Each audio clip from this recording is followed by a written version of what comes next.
నమస్తే, నేను జర్నలిస్ట్ శ్రీనివాస్. ఈరోజు వార్తాపత్రికల్లో వచ్చిన వార్తల్ని విశ్లేషించేద్దాం. ముందుగా ఆదాబ్ హైదరాబాదు పేపర్లో వచ్చిన వార్తలను చూద్దాం. ఆదాబ్ హైదరాబాద్లో మోసానికి ఆద్య ఇన్ఫ్రా డెవలపర్స్ ఫామ్ ల్యాండ్స్ మోసం. 16 రూపాయల పెట్టుబడి పెడితే నెలకు 64,000 వడ్డీ దగా.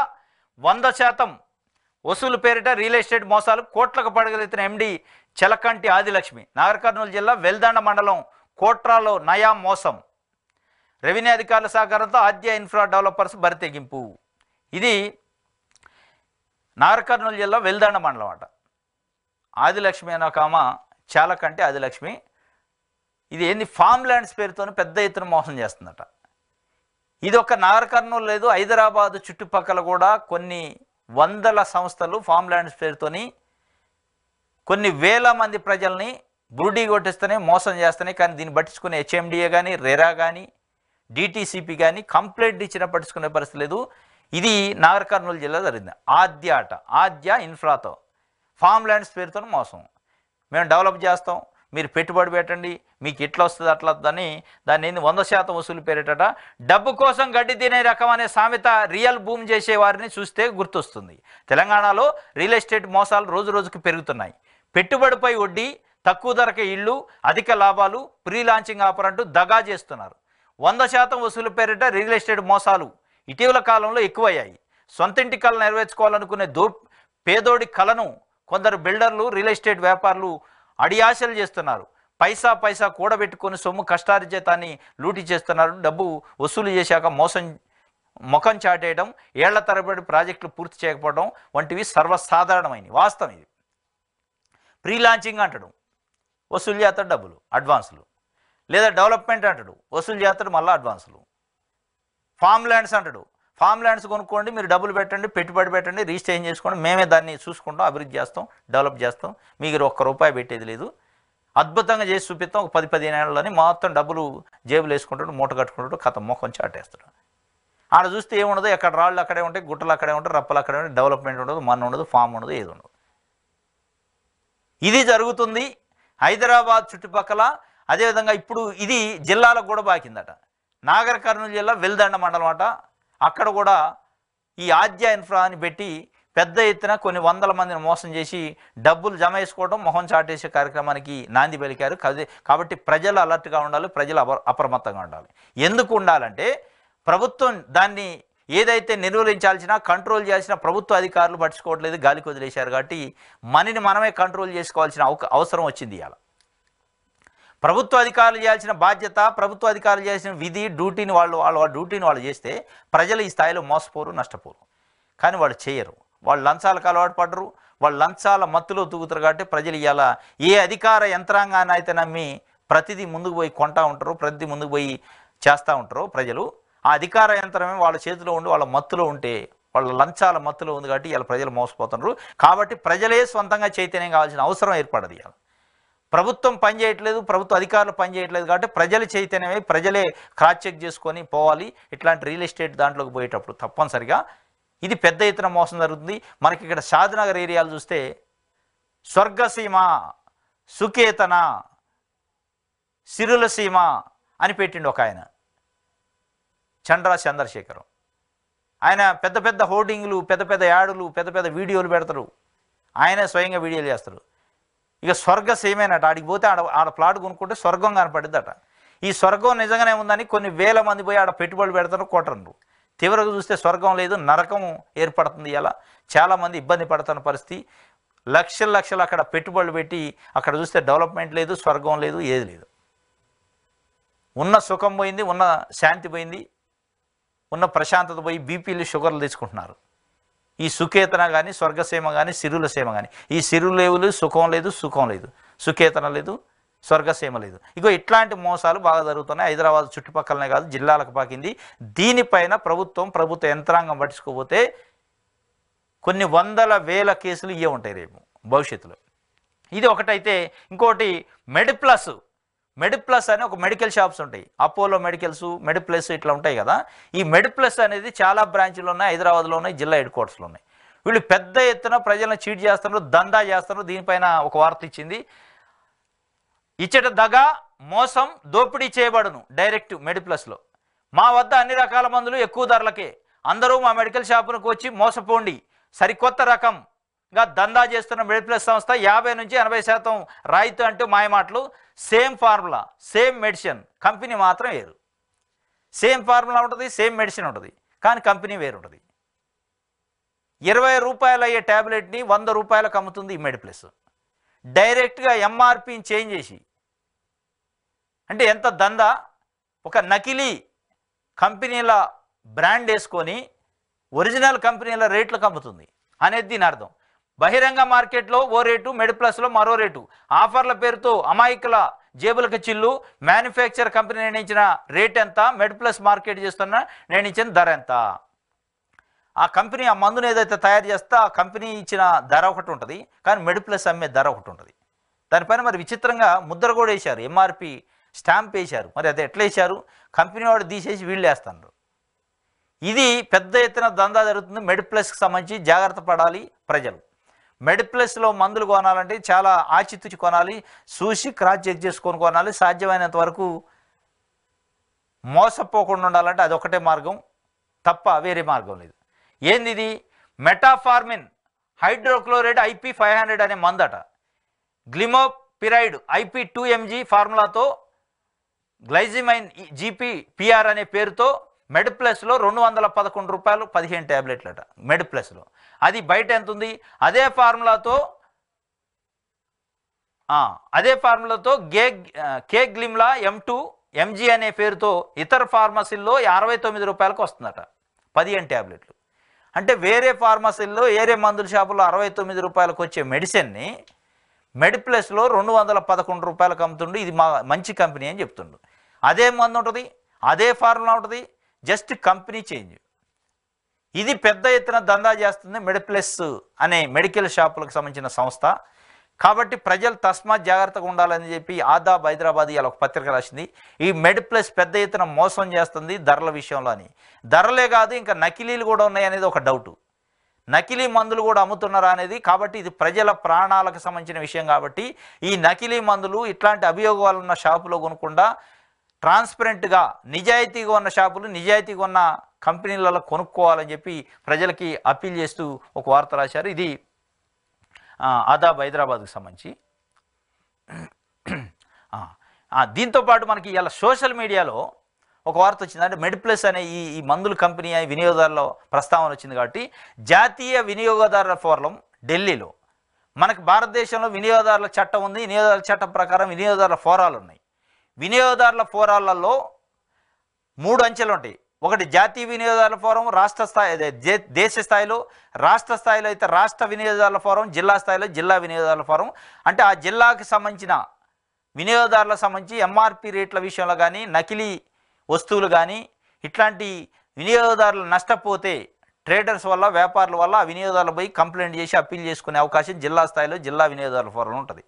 రాష్ట్ర స్థాయిలో కూడా ఉంటుంది, అప్పీలేటివ్ వ్యవస్థ ఉంటుంది. అక్కడ కూడా కంప్లైంట్ చేసుకోవచ్చు. అంటే మనం కొనే వర్త్ ఏదైతుందో ఆ వాల్యూని బట్టి. దీనికి సంబంధించి గతంలో ఇప్పటివరకు ఎట్లా ఉండేది అంటే కంపల్సరీగా ఆ వినియోగదారుల ఫోరానికి వెళ్ళాలి, వినియోగదారుల ఫోరంలో కంప్లైంట్ చేయాలి, అవసరమైతే అడ్వకేట్ని పెట్టుకోవాలి. మనం పర్సనల్గా కూడా చేయొచ్చు, ఆ తెలివి ఉంటే, అంటే దానికి సంబంధించిన నాలెడ్జ్ ఉంటే. సహజంగా అడ్వకేట్ పైన ఆధారపడి కంప్లైంట్ చేయాల్సిన పరిస్థితి, అది పెద్ద ప్రస్థానం. ఎక్కడైనా వినియోగదారుడు నష్టపోతే ఇగో నష్టపోయిన దానికంటే ఈ తిరుగుడు, ఫోరానికి పోవడం, కంప్లైంట్ చేయడం, అడ్వకేట్ని పెట్టుకో, ఇదే పెద్ద వ్యవస్థ ఉంటుంది. కాబట్టి ఎవరు నష్టపోయినా కానీ సపోర్ట్ చేయకుండా ఉండేది.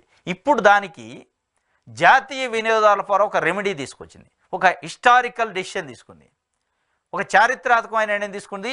దానికి సంబంధించి సోషల్ మీడియాలో నిన్న వచ్చిన వార్తకు సంబంధించి చూద్దాం. జాతీయ వినియోగదారుల ఫోరం ఏ నిర్ణయం తీసుకుందంటే ఒక వాట్సాప్ నెంబర్ని ఇచ్చింది.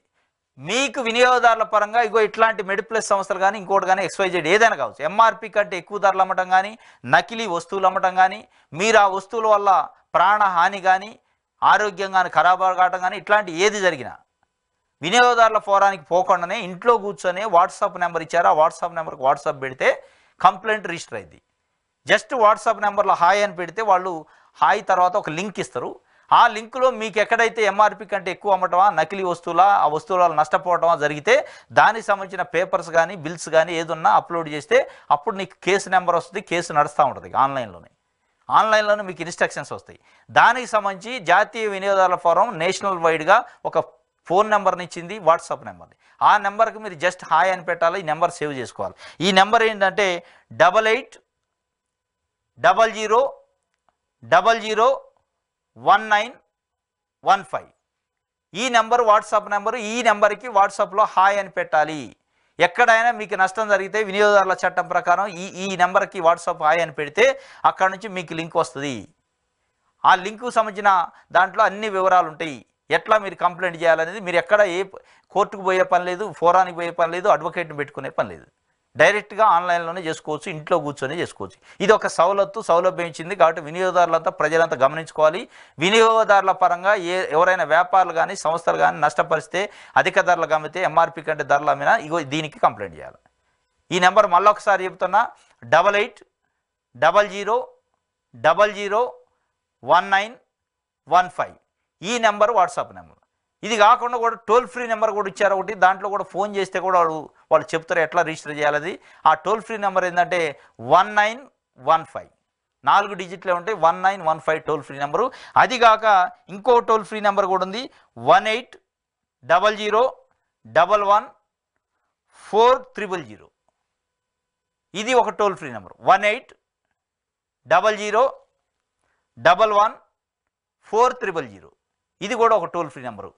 మొదట చెప్పింది వాట్సాప్ నెంబర్, దాంట్లో హాయ్ పెట్టాలి. ఈ టోల్ ఫ్రీ నెంబర్లో ఒక వాట్సాప్ లేకపోతే ఈ టోల్ ఫ్రీ నెంబర్ నుంచి మీరు రిజిస్టర్ చేసుకోవచ్చు. ఇది ఒక వార్త సోషల్ మీడియాకు సంబంధించి.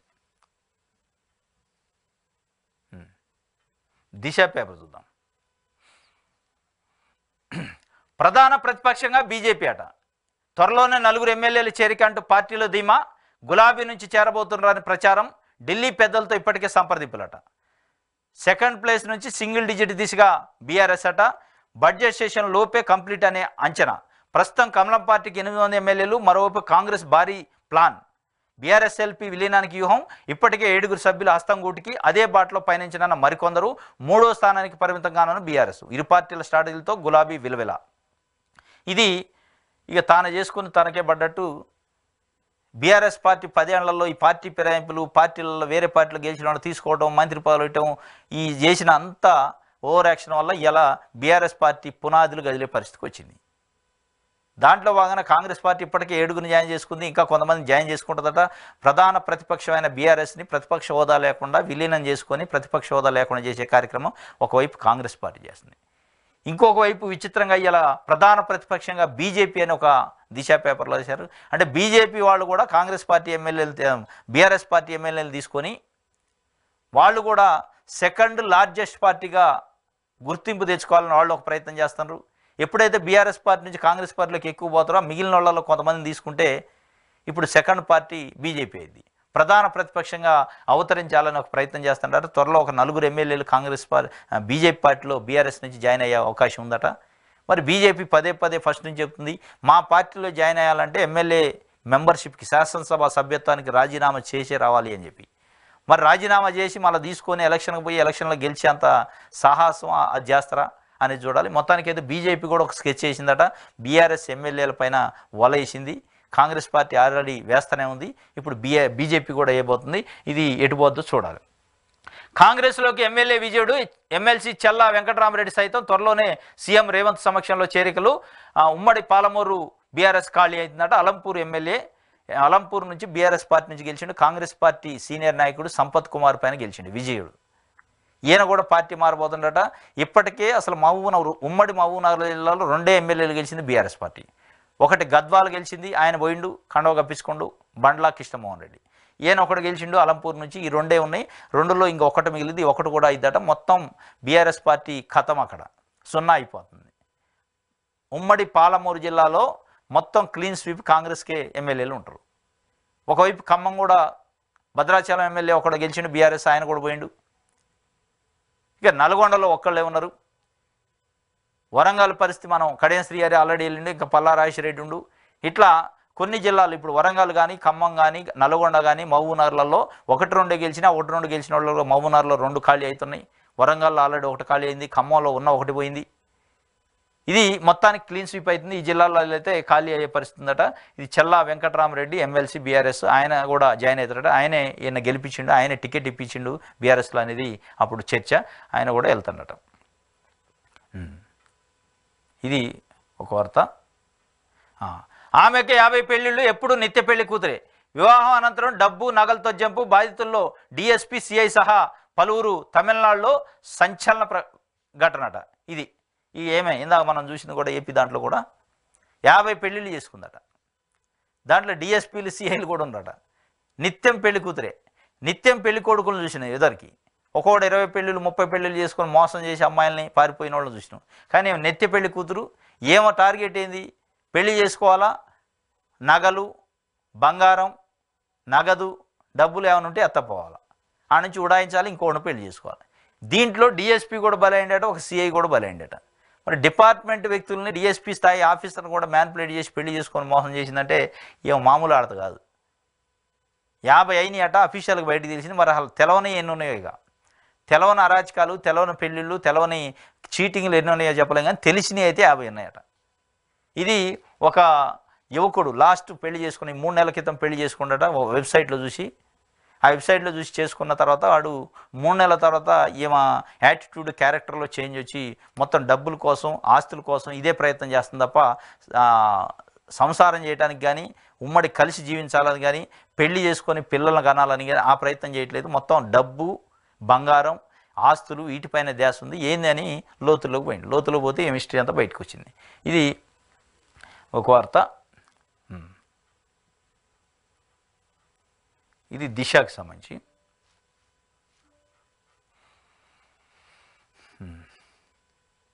సాక్షి చూద్దాం. వారానికో జిల్లాకు సీఎం అట. క్షేత్రస్థాయి పర్యటనలకు సిద్ధమవుతున్న ముఖ్యమంత్రి రేవంత్ అభివృద్ధి సంక్షేమ కార్యక్రమాల అమలుపై సమీక్షలకు నిర్ణయం. సొంత జిల్లా పాలమూరు నుంచి షురు. 9న ఉమ్మడి మహబూబ్నగర్ జిల్లా సమీక్ష. విద్య వైద్యం సాగునీటి రంగాలు శాంతి భద్రతలపై ప్రధానంగా దృష్టి. జిల్లాల్లో పెండింగ్లో ఉన్న సమస్యలపైన నజర్. 7 నెలల పాలనపై ప్రజాభిప్రాయాన్ని తెలుసుకునే ఆలోచన. సీఎం రేవంత్ రెడ్డి గారు వారానికి ఒక జిల్లా పోతారట. మొట్టమొదటిగా ఈ నెల 9 నాడు ఆయన సొంత జిల్లా పాలమూరు జిల్లా నుంచి స్టార్ట్ చేస్తారట. ఆ జిల్లాకు పోయి అక్కడ విద్య వైద్యం మిగతా రంగాలపైన నీటిపారుదల వీటిపైన సమీక్షలు చేసి అక్కడ నుంచి అక్కడున్న ప్రజాప్రతినిధులు ప్రజల నుంచి ఒపీనియన్ తీసుకుంటారట. ఇంకోటి ఈ 7 నెలల పాలన పైన ప్రజల అభిప్రాయం ఎట్లుందో కూడా తెలుసుకోవాలని చూస్తుంటారా. కానీ తెలుసుకుంటే చాలా చేదు నిజాలు తెలుస్తాయి మీకు. ఈ 7 నెలల పాలన పైన తెలంగాణ రైతాంగం తీవ్రంగా కొంత అసంతృప్తితోనుంది. ఆ వ్యతిరేకత స్టార్ట్ అయింది అప్పుడు 7 నెలలు.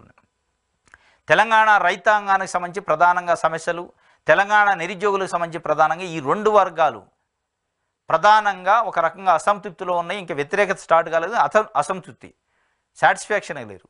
అంటే ఏదో అనుకున్నాం, ఏదో మార్పు వస్తుంది అంటే మార్పు రాకపోగా ఇంకా నష్టపోతనం అయ్యింది. బీఆర్ఎస్ పార్టీ హయాంలోనే బెటర్ ఉందా అనే ఒక ఆలోచన రైతాంగంలో చర్చ నడుతుంది ఇవాళ. అది రైతు బంధు విషయంలో కానీ, రైతు రుణమాఫీ విషయంలో కానీ, ఇత్తనాల పంపిణీ విషయంలో కానీ, ఎరువుల పంపిణీ విషయంలో కానీ, కరెంటు విషయంలో కానీ, ఈ 4-5 అంశాల విషయంలో రైతులకి గడిచిన 10 సంవత్సరాల్లో ఎట్లాంటి ఇబ్బంది లేకుండా జరిగింది. ప్రభుత్వం వైపు నుంచి ఎట్లాంటి డిమాండ్లు, ధర్నాలు, నిరసనలు లేకుండా అన్నీ వచ్చినాయి. అటు విత్తనాలు కానీ, కరెంటు కానీ, నీళ్లు కానీ, ఎరువులు కానీ. కానీ కాంగ్రెస్ పార్టీ వచ్చిన తర్వాత విత్తనాలకి క్యూలో నిలబడాలి, ఎరువులకు క్యూలో నిలబడాలి, కరెంటు కట్టింగ్లు, వాటర్ లేవు, రైతు బంధు పడలేదు. ఇవన్నీ కూడా రైతుల్లో ఒక రకంగా చర్చ నడుస్తుంది. మీరు నిజంగానే అభిప్రాయం తెలుసుకోవాలి 7 నెలల పాలనపై అంటే తెలుసుకుంటే మంచిది కూడా. ఎందుకంటే మీరు ఎట్లా చేయాలి, ప్రజలు ఏమనుకుంటున్నారని తెలుస్తుంది. అది తెలుసుకొని ముందుకు పోతే మంచిగా ఉంటుంది. ఎందుకంటే ఎంపీ ఎన్నికల్లో మీకు స్పష్టంగా తెలిసింది కొంత anti incumbence start అయిందనేది.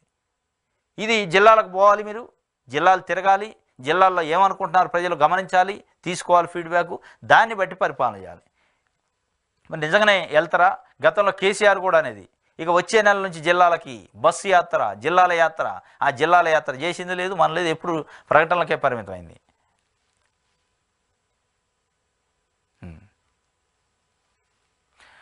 Target BRS. తెలంగాణలో బాబు రాజకీయం షురు. రేవంత్తో సమావేశం తర్వాత యాక్టివ్ అయిన ఏపీ సీఎం. 2 కళ్ల సిద్ధాంతం మరోమారు తెరపైకి. చంద్రబాబును కలిసిన బీఆర్ఎస్ ఎమ్మెల్యేలు గాంధీ, ప్రకాష్ గౌడ్, మంత్రి తుమ్మలతోనూ ప్రత్యేక సమావేశం.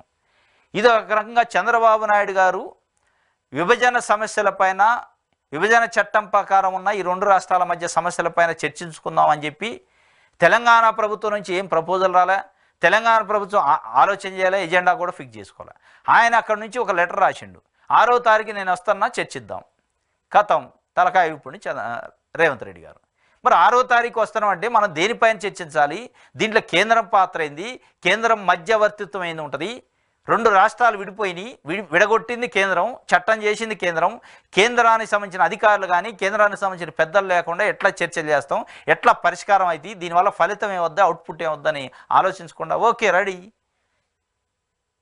రాండి, మీరు ఆర్డర్ ఇస్తే మేము కాదంటావా అనే పద్ధతిలో సీఎం రేవంత్ రెడ్డి గారు ఓకే అన్నాడు, స్వాగతం పలికిండు, అలాయ్ బలాయ్ చేశారు, అంతా చేశారు. ఏం పరిష్కారం వచ్చింది అంటే ఏం లేదు, సున్నా.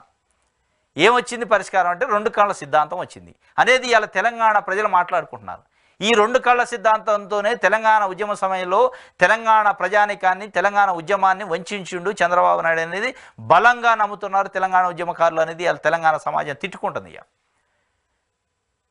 రేవంత్ రెడ్డి గారు ఒక రాష్ట్రానికి ముఖ్యమంత్రిగా, తెలంగాణ ఆత్మ గౌరవానికి ప్రతీక. మీరు ఒక రాష్ట్రానికి మొత్తానికి ముఖ్యమంత్రి అంటే రాష్ట్ర ప్రజల తరఫున రిప్రజెంటేటివ్. చంద్రబాబు నాయుడు గారు లెటర్ 6వ తారీఖు కూర్చుందాం అని రాయంగానే దీంట్లో అసలు ఏమున్నాయి, సమస్యలు ఏమున్నాయి, ఈ సమస్యల కేంద్రం నుంచి ఏం తీసుకోవాలి, మనం ఇద్దరం కలిసి కూర్చొని చర్చించుకునేది ఏంది అనేది ఏ ఎజెండా లేకుండా రెడీ అంటారు. ఏం ఎజెండాతో కూర్చుండ్రు? దీంట్లో కేంద్రం పాత్ర లేకుండా ఈ రెండు రాష్ట్రాలకు సంబంధించిన సమస్యలు ఎట్లా పరిష్కారం అవుతాయి?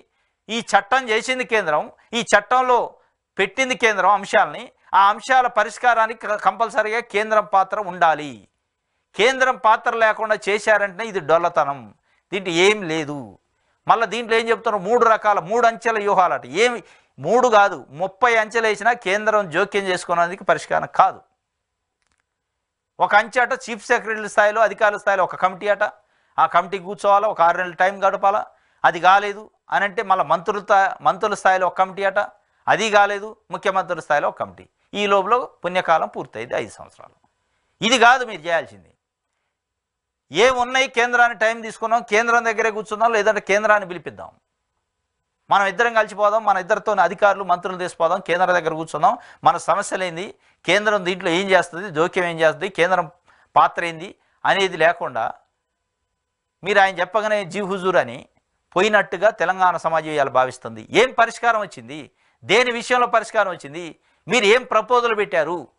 ఈ సమస్యల విషయంలో ఆంధ్రప్రదేశ్కి తెలంగాణ ఏం ప్రపోజల్ పెట్టింది, తెలంగాణకి ఆంధ్రప్రదేశ్ ఏం ప్రపోజల్ పెట్టింది?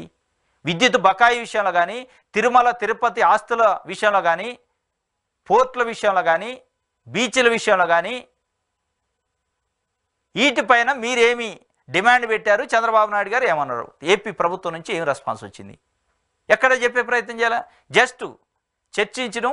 ఏం చర్చించారు? 3 కమిటీలు వేస్తాం, ఒక అంచెలో కాకపోతే ఇంకొక అంచెలో. దీనికోసం కూర్చోవడం, దీనికి పెద్ద బిల్డప్ ప్రచారం అవసరమా?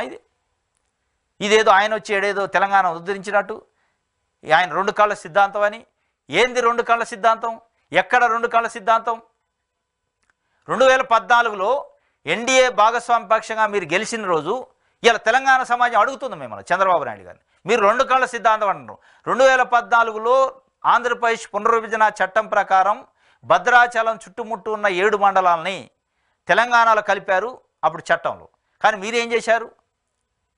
అక్కడ మోడీ ప్రభుత్వం ఏర్పడగానే మోడీ మెడపైన కత్తి పెట్టి నేనే అని చెప్పారు మీరు. ఏపీలో మోడీ మెడపైన కత్తి పెట్టి మోడీని బెదిరించి 7 మండలాలు తీసుకొచ్చిన, తెలంగాణ గుంజుకొని వచ్చిన, తెలంగాణ గొంతు కోసిన, తెలంగాణ ప్రజలకు అన్యాయం చేసి నేను మన ఆంధ్రప్రదేశ్కి తీసుకొచ్చినాను. ఆంధ్రప్రదేశ్లో మీరు ఎన్నికలలో చెప్పారు, ఇంటర్వ్యూలలో చెప్పారు. ఎట్లా చెప్పారు?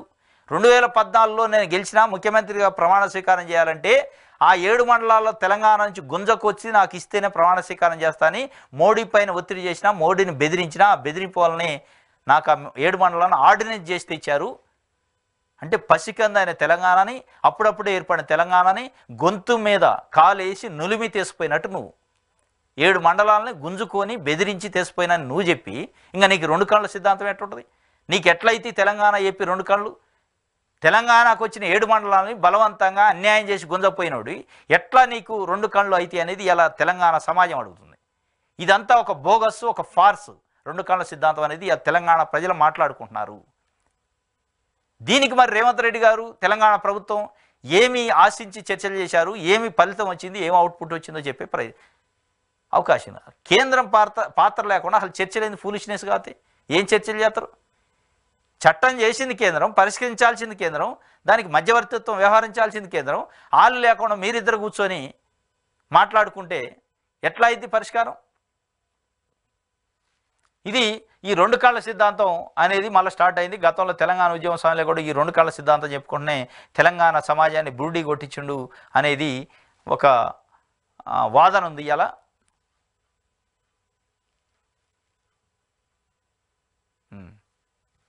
ఇది ఒక వార్త. రైతు ప్రభాకర్ ఆత్మహత్య బాధాకరం, ఈ ఘటనలో బాధ్యులపై చర్యలు తీసుకుంటాం. డిప్యూటీ సీఎం మల్లు బట్టి విక్రమార్క బాధిత కుటుంబానికి పరామర్శ, అండగా ఉంటామని భరోసా. రైతు కుటుంబం ఆత్మహత్య చేసుకుంటూ మధిర కాన్స్టిట్యున్సీ బట్టి విక్రమార్క గారి కాన్స్టిట్యున్సీ చింతకాని మండలం పొద్దుటూరులో భోజెళ్ల ప్రభాకర్ అనే రైతు ఆత్మహత్య చేసుకుంటూ జూలై 1 నాడు ఆ ఆత్మహత్య పైన అనేక రకాలుగా ఆరోపణలు, నిరసనలు రకరకాలు జరిగినాయి. ప్రతిపక్ష పార్టీలు కాంగ్రెస్ పార్టీ ప్రభుత్వం వల్లనే హత్య చేసుకుంటూ ఆత్మహత్య చేసుకుంటూ అని చెప్పి విమర్శలు చేశారు. కానీ వాస్తవంగా అక్కడ జరిగిన రియాలిటీ, కాంగ్రెస్ పార్టీకి సంబంధించిన నాయకులు కొంతమంది పేర్లు, కూరపాటి కిషోర్ కానీ, XYZ, ఇంకా పెంట్యాల రామారావు కానీ, ఇట్లాంటి నాయకుల పేర్లు చెప్పించి అక్కడ ఉన్న టీఆర్ఎస్ స్థానిక నాయకులు, మండల అధ్యక్షుడితో సహా ఒక వీడియో చేయించి అతనితో రిహార్సల్ చేయించి ఆయన ఒక రకంగా హత్య చేశారు అనేది అక్కడ పెద్ద ఎత్తున ప్రజలు చర్చించుకుంటున్నారు. ఇది ఆత్మహత్య కాదు, ఒక రకంగా హత్య అనేది. ఎందుకంటే టీఆర్ఎస్ పార్టీకి సంబంధించిన బీఆర్ఎస్ మండల నాయకుడు, కొంతమంది నాయకులు కలిసి ఆ వ్యక్తికి వాస్తవంగా సమస్య ఉన్నమాట వాస్తవం, సమస్య పైన సానుకూలంగా చర్చిస్తే పరిష్కారం అయ్యేది. అక్కడున్న మత్స్యకార సొసైటీకి రైతుకి మధ్య కొంత ఈయన భూమి కబ్జా చేసిండని మత్స్యకార సొసైటీ, లేదు నాదే అని ఈయన, ఈ ఒక ఘర్షణ జరుగుతుంది. ఈ ఘర్షణ జరిగే క్రమంలో అక్కడున్న మిగతా పార్టీ నాయకులు కొంత ఇన్వాల్వ్ అయ్యి దాన్ని పరిష్కారం చేయడానికి ప్రయత్నం చేశారు. దాంట్లో బీఆర్ఎస్ పార్టీ నాయకులు డైవర్ట్ చేసి ఆయన సమస్య పరిష్కారం చేస్తామని కలెక్టర్ తీసుకుపోయి, కలెక్టర్ దగ్గర రిప్రజెంటేషన్ ఇప్పించి బయటికి తీసుకొచ్చి కలెక్టరేట్ బ్యాక్ సైడ్కి తీసుకుపోయి ఒక వీడియో చేయించారు. ఆ వీడియోలో ఏం చెప్పన్నారు? ఆయన బలవంతంగా ఇగో పలానా కూరపాటి కిషోర్ చెప్పు, పెంటాల రామారావు చెప్పు, ఇట్లా పేర్లు చెప్పు, నువ్వు వాళ్ళ వల్లనే నేను ఆత్మహత్య చేసుకునే పరిస్థితి వచ్చింది, ఇగో మందు డబ్బే నాకు దిక్కు అని చెప్పించి ఆ వీడియో రికార్డ్ చేసి ఆ వీడియోని పక్కన పెట్టి, ఆ మందు డబ్బా కూడా సీల్ అది పక్కన పెట్టారు. ఆయనకు చెప్పడం కూడా బెదిరించడానికే అని చెప్పారు. దాని తర్వాత ఆయనతో మందు పార్టీ చేసుకొని ఆ మందులో ఏదో కలిపి హత్య చేశారు అనేది ఇప్పుడు ఆరోపణ. దాన్ని ఈ వీడియోని లింక్ చేస్తూ ఆత్మహత్యని చిత్రీకరించారు. ఆ ఆత్మహత్యకు కారణం ఆ వీడియోలో ఆయన చెప్పిన పేర్ల వ్యక్తులు కూరపాటి కిషోర్, XYZ అని చెప్తున్నారు. కానీ ఇదంతా ఫార్సు అనేది అక్కడ స్థానిక ప్రజలు మాట్లాడుకుంటున్నారు. దీనిపైన నిన్న మల్లు బట్టి విక్రమార్క ఆయన కాన్స్టిట్యున్సీ ప్లస్ ఉప ముఖ్యమంత్రి కాబట్టి పోయిండు, ఆ రైతును పరామర్శించిండు. మీకు జరిగిన అన్యాయానికి బాధాకరం, చింతిస్తున్నాం. ఇది ఆత్మహత్య ఉండాల్సింది కాదు, కానీ దీని వెనక ఏ శక్తులున్నా ఎట్టి పరిస్థితులు వదిలిపెట్టడం, కఠినమైన చర్యలు తీసుకుంటాం, మీకు న్యాయం చేస్తామని ఆయన హామీ ఇచ్చిండు. దానికి సంబంధించిన ఒక వార్త ఇచ్చాడు. కిందనే రైతు ఆత్మహత్యలు పట్టవా అని బీఆర్ఎస్ నాయకులు అంటున్నారు. రైతు ఆత్మహత్యలు పట్టవా అంటున్నారు. పడతాయి. రైతు ఆత్మహత్యలు బీఆర్ఎస్ పార్టీకి సంబంధించిన 10 ఏళ్ల కాలంలో కూడా అయినాయి. ఏ నాయకుడి దగ్గరికి మీరు పోయింది లేదు, పరామర్శించలేదు. ఇంకా ఎవరైనా ప్రతిపక్ష నాయకులు పోయి పరామర్శిద్దామన్న వాళ్ళని హౌస్ అరెస్టులు ఎక్కడికక్కడికే ఆ ఊరు పోకుండా చేసేది. ఇక మళ్ళీ మీరు వచ్చి బయటికి చెప్తుంటే ఇవాళ రైతులు నవ్వుకునే పరిస్థితి. మళ్ళీ ఈ రైతు దగ్గరకు పోయారు, భోజేళ్ల ప్రభాకర్ కుటుంబ సభ్యుల కాడికి పోయి పరామర్శించే ప్రయత్నం చేస్తున్నారు. ఇది ఎట్లా ఉందంటే సంపినోడే సంతాపం తెలిపినట్టు ఉంది అనేది. ఇలా ఆ గ్రామాల చుట్టుపక్కల ప్రజలు, రైతులు మాట్లాడారు. సంపినోడే పోయి సంతాపం తెలియజేసిండు. ఈ సంపినోడే సంతాపం ఎందుకు అంటున్నాం అంటే, బీఆర్ఎస్ పార్టీకి సంబంధించిన మండల నాయకుడు పెంట్యాల పుల్లయ్య, బీఆర్ఎస్ పార్టీకి సంబంధించిన పెంట్యాల నాగుల మీర, ఇంకోటి రజనీకాంత్, వీళ్ళు ఆ ముగ్గురు కలిసి వీడియో చేయించి ఆ వీడియోలో కొంతమంది వాళ్ళకి కావాల్సిన, వాళ్ళకి వ్యతిరేకంగా వాళ్ళకి కక్ష కట్టిన మనుషుల నాయకులు కూరపాటి కిషోర్ కానీ, పెంట్యాల రామారావు కానీ ఇలాంటి వ్యక్తుల్ని పేర్లు చెప్పించి బలవంతంగా చెప్పించి, ఆ పేర్లు చెప్పించాక ఆ వీడియోని ట్రోల్ చేసి ఆయనకి తాగే దాంట్లో విషం ఏదో కలిపి ఆత్మహత్య చేసుకునేటట్టు చేసి ఆత్మహత్య అని దాన్ని చిత్రీకరించి ఆ ఆత్మహత్య కారణం ఆ వీడియోలో ఉన్న పేర్లు అని చెప్పే ప్రయత్నం చేసింది. అది చంపింది, హత్య చేసింది మీ నాయకులు అనేది అలా అక్కడ మాట్లాడుకుంటున్నారు. కానీ మీరు వచ్చేమన్నారు పట్టవా అంటున్నారు. అసలు అది రైతు ఆత్మహత్య కాదు, అది హత్య. ఆ హత్య చేసింది బీఆర్ఎస్ పార్టీ మండల నాయకులు ఉన్నారు, అందులో బీఆర్ఎస్ పార్టీ నాయకులు ఉన్నారు, ఆయన బంధువులు ఉన్నారు. అనేది ప్రధానం. ఇప్పుడు మీరు బీఆర్ఎస్ పార్టీ బృందం అయింది, నిరంజన్ రెడ్డి, పల్లారాజేశ్వర రెడ్డి గారు, ఇంకా కొంతమంది లింగాల కమలరాజు, అక్కడ ఆ జిల్లా నాయకులు కొంతమంది పోయారు. కానీ దాంట్లో అదే గ్రామానికి సంబంధించిన పెంటేల పుల్లయ్య బీఆర్ఎస్ పార్టీ మండల అధ్యక్షుడు. ఎందుకు లేడా? బీఆర్ఎస్ పార్టీ మండల నాయకుడు, ఆయన గ్రామానికి ఆ మండల జిల్లా నాయకులు, రాష్ట్ర నాయకులు వస్తుంటే ఎందుకు లేడు? వాళ్ళ పక్కన పరారీలో ఎందుకు ఉన్నాడు అంటే దీని వెనక ఏముంది మతలబు? ఆయన కాల్స్ ఏంది, ఆయన కాల్ రికార్డులు ఏంది? ఈ ఆత్మహత్యకి పురుగొల్పి ప్రేరేపించి హత్య చేసిన వ్యక్తి, ప్రధాన వ్యక్తి ఆయనే కాబట్టి ఆయన పరారీలో ఉండనేది అక్కడ రైతాంగం మాట్లాడుకున్నా. పెంటేల పుల్లయ్య అనే వ్యక్తి ఇంటికి వెళ్ళారు. మళ్ళా ఎఫ్ఐఆర్లో A3గా ఉన్నాడు పెంటేల పుల్లయ్య. మీ పార్టీ నాయకుడు, మీ పార్టీకి సంబంధించిన A1, A2, A3 మీ పార్టీ నాయకులు ఉన్నారు అనేది ఎఫ్ఐఆర్లో స్పష్టంగా కనపడుతుంది. అంటే మీ పార్టీ నాయకులు హత్య చేపిస్తారు, ఆత్మహత్యకు పురుగొల్పుతారు, మళ్ళీ మీరు పోయి సంతాపం సంఘీభావం తెలుపుతారు. దీన్ని అంటే చంపినోడే సంతాపం తెలిపినట్టుంది మీ వ్యవహారం. ఇంకా గత 10 సంవత్సరాల్లో ఎవరైనా రైతు ఆత్మహత్య చేసుకున్నా, విద్యార్థులు నిరుద్యోగులు ఆత్మహత్య చేసుకున్నా వాళ్ళ కాడికి మీరు పోకపోగా పోయే వాళ్ళని నిలువరించి ప్రజా సంఘాలు కానీ ప్రతిపక్ష పార్టీలు పోతుంటే ఎక్కడికక్కడ అరెస్ట్ చేశారు. ఇవాళ మీకు మళ్ళీ స్వేచ్ఛగా ఆ రైతింటికి పొమ్మన్నారు, మాట్లాడుకోన్నారు, ప్రభుత్వం పర్మిషన్ ఇచ్చింది, మీరు పోయారు. మీరు నిజాలు తెలుసుకోకుండా రైతు ఆత్మహత్యల బట్టవా అని మీరు విమర్శిస్తుంటే, ఒకవైపు ఉప ముఖ్యమంత్రి హోదాలో ఆయన కాన్స్టిట్యూన్సీ జరిగితే స్వయంగా రైతింటికి పోయి పరామర్శించడం ఒకవైపు, అది ప్రభుత్వం యొక్క బాధ్యత, ప్రభుత్వంలో ఉన్న పెద్దల బాధ్యత. మీరు ఏ రోజు 10 ఏళ్లలో చేయలే. ఇవాళ మీకు స్వేచ్ఛ ఇచ్చారు, ఎక్కడికంటే అక్కడ పోయి ప్రతిపక్ష పార్టీగా గొంతు వినిపించే అవకాశాన్ని ప్రభుత్వం ఇస్తుంది. కానీ దాన్ని వాడుకోవాలి. దాన్ని వాడుకోకుండా మీ పార్టీ నాయకులు ఆత్మహత్యకు పురుగొల్పి చేసిన హత్య అది, దాంట్లో మీరు పోయి సంతాపం తెలపడం అనేది ఇది, అందుకే చంపినోడే సంతాపం తెలపడం అంటారు. ఇది ఒక వార్త సాక్షి పేపర్కి సంబంధించి.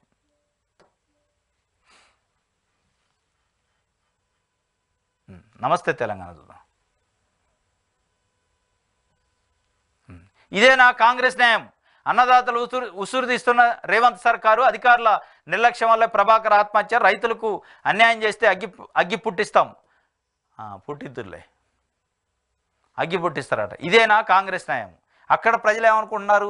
ఇదేనా బీఆర్ఎస్ పార్టీ న్యాయం? రైతుల్ని కాపాడాల్సిందే, వాళ్ళ ప్రాణాలు కాపాడాల్సింది పోయి వాళ్ళని ఆత్మహత్య చేసుకునేటువంటి పురుగొల్పి వీడియోలు తీయించి వీడియోలు అప్లోడ్ చేయటమేనా మీ న్యాయం అని బీఆర్ఎస్ పార్టీని అక్కడ రైతాంగం అడుగుతుంది. ఏ పార్టీ అయినా, ఏ మనిషి అయినా, ఏ ఆఫీసర్ అయినా ప్రజల ప్రాణాలు కాపాడడానికి, ప్రజల ప్రాణాలు రక్షించడానికి ఉండాలి. కానీ మీరేం చేస్తున్నారు? మీ రాజకీయాల కోసం రైతులను ఆత్మహత్యకు పురుగొల్పే వ్యవహారం చేసిండు మీ పార్టీ మండల అధ్యక్షుడు, మీ పార్టీ నాయకులు. మళ్ళీ మీరు పోయి ఇదేనా న్యాయం అంటారు? అన్యాయం చేసిందే మీరు అనేది అక్కడ ప్రజలు మాట్లాడుకుంటున్నారు. ఇది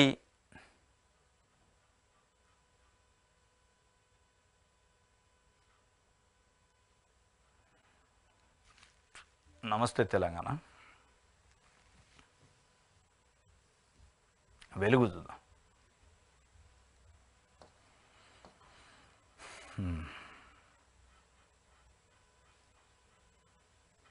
విభజన సమస్యలపై సర్కారు డెడ్ లైన్ అట. 4 నెలల్లో కంప్లీట్ చేసేలా కార్యాచరణ, ఏపీతో కలిసి రోడ్ మ్యాప్ తయారీపై కసరత్తు.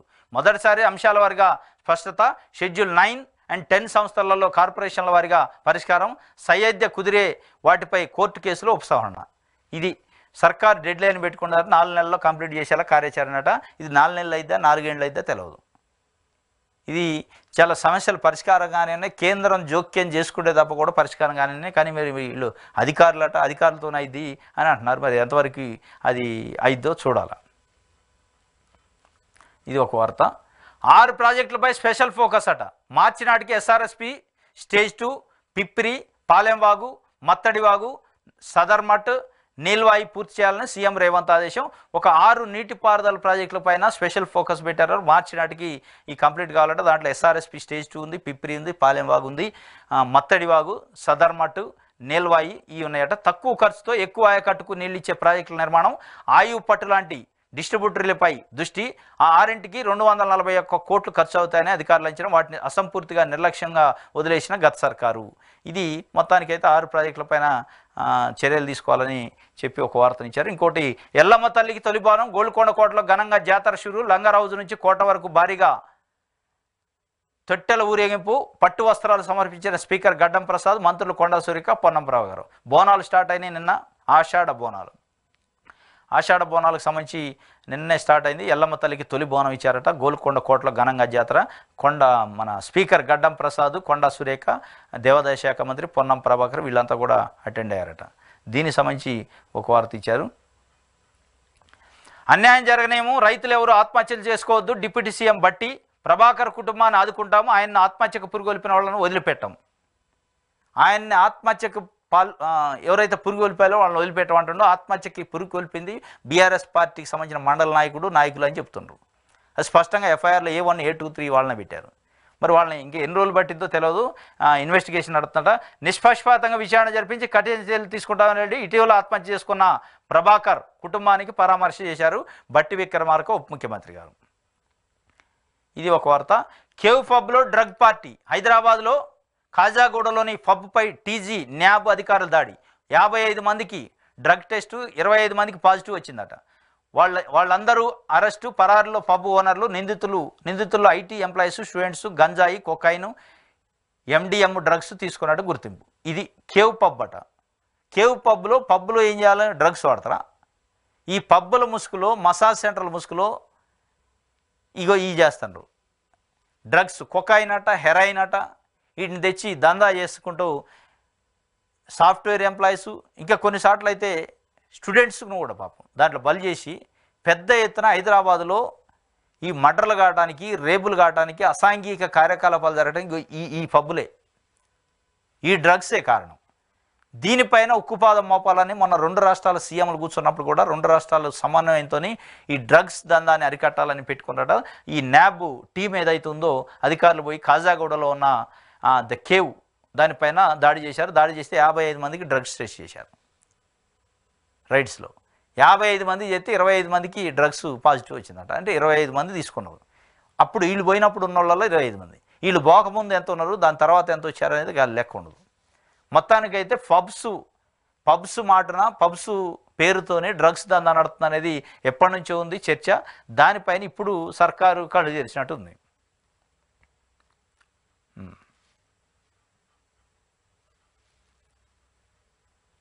ఇది వెలుగు పేపర్కి సంబంధించి.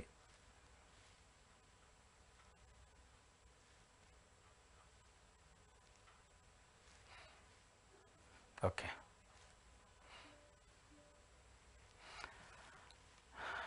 ఆంధ్రజ్యోతి చూద్దాం.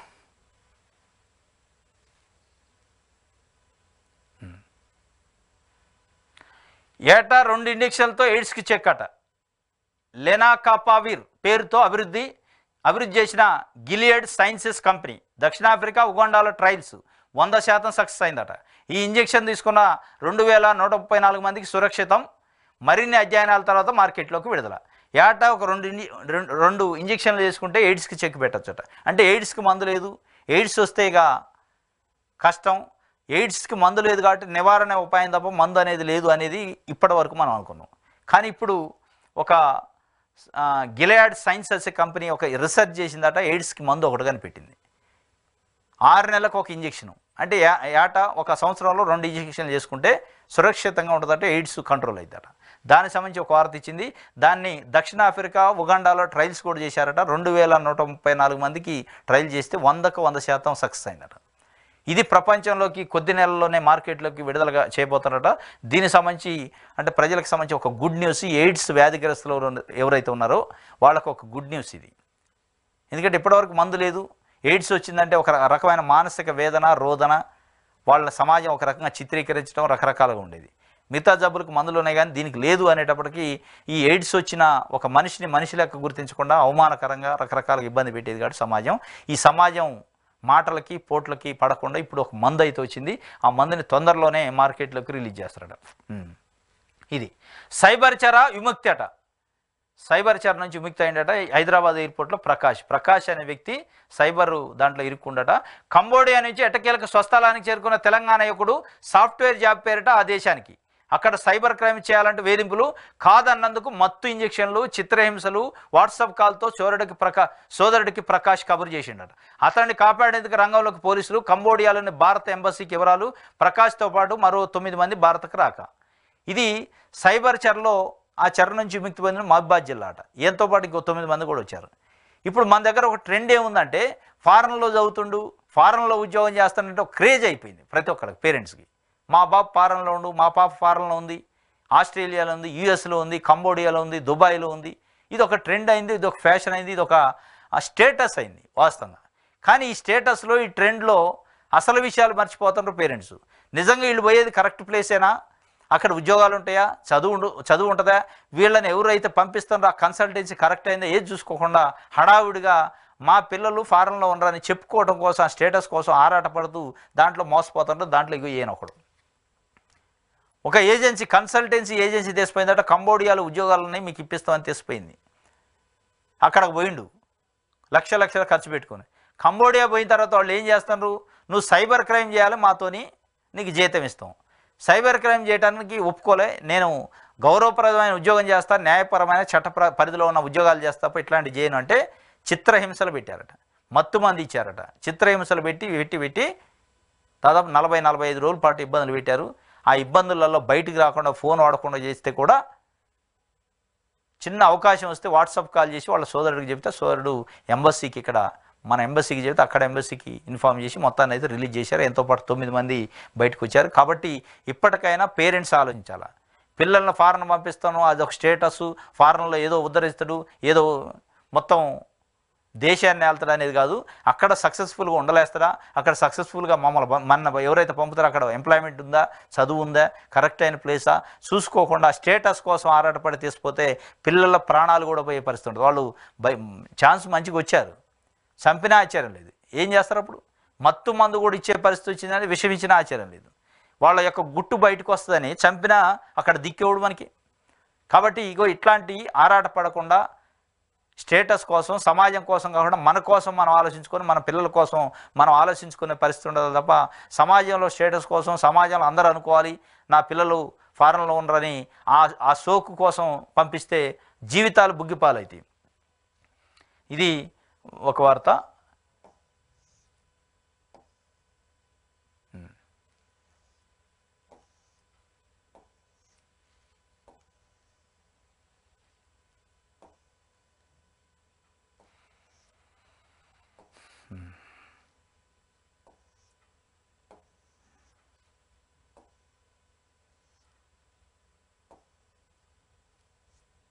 ఓకే, ఇది ఆంధ్రజ్యోతికి సంబంధించి.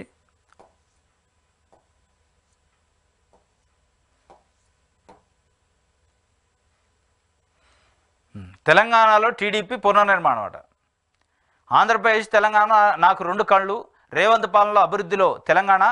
నేను జైల్లో ఉన్నప్పుడు గచ్చిబౌలిలో పెట్టిన సభను ఎప్పటికీ మరవను అని చంద్రబాబు నాయుడు చెప్పింది. ఎన్టీఆర్ భవన్లో టీడీపీ అధినేతకు ఘనంగా సన్మానించిన నేతలు. చంద్రబాబును కలిసిన మంత్రి తుమ్మల, బీఆర్ఎస్ ఎమ్మెల్యేలు ప్రకాష్ గౌడ్, అరకెప్పుడు గాంధీ కూడా. తెలంగాణలో టీడీపీ పునర్నిర్మాణం, ఇది అసలు స్కెచ్. నేను 6వ తారీఖు వచ్చి కలుస్తా, నేనే స్వయంగా లెటర్ రాసిన ముఖ్యమంత్రి రేవంత్ రెడ్డికి. ఏం రాసినా స్వయంగా లెటర్ రాసావన్నా, నువ్వు స్వయంగా తీసుకున్నా. 2014లో మోడీ మెడపైన కత్తి కొట్టి బ్లాక్మెయిల్ చేసి తెలంగాణకున్న 7 మండలాలను గుంజుకున్న ఒక ఆర్డినెన్స్ రూపంలో. అయ్యావని నువ్వు స్వయంగా తెచ్చిస్తే, నిజంగానే తెలంగాణ నుంచి నేను అన్యాయంగా తెచ్చిపోయిన ఒక 7 మండలాన్ని తీసుకొచ్చి ఇచ్చినట్టే ఎవడన్నా సంతోషిస్తే తెలంగాణ మేలు చేసినట్టు. నీ 2 కళ్ళ సిద్ధాంతం నిజం అన్నట్టు. ఒకవైపు 2 కళ్ళ సిద్ధాంతం అంటూనే తెలంగాణ మెడపైన కత్తి పెట్టి 7 మండలాన్ని గుంజుకుంటూ, తెలంగాణకు రావాల్సిన బకాయిల్ని చెల్లించరు, తెలంగాణకు రావాల్సిన ఆస్తుల్ని విడదీయరు, తెలంగాణకు తీవ్ర అన్యాయం చేస్తున్న 2 కళ్ళ సిద్ధాంతం అంటూ. మళ్ళా దీని వెనకున్న మొత్తం స్కెచ్ ఏంటంటే ఈ చర్చలు కానీ ఈ కథ అంతా సమస్యల పరిష్కారానికి కాదు, తెలంగాణ మేలుకు కాదు.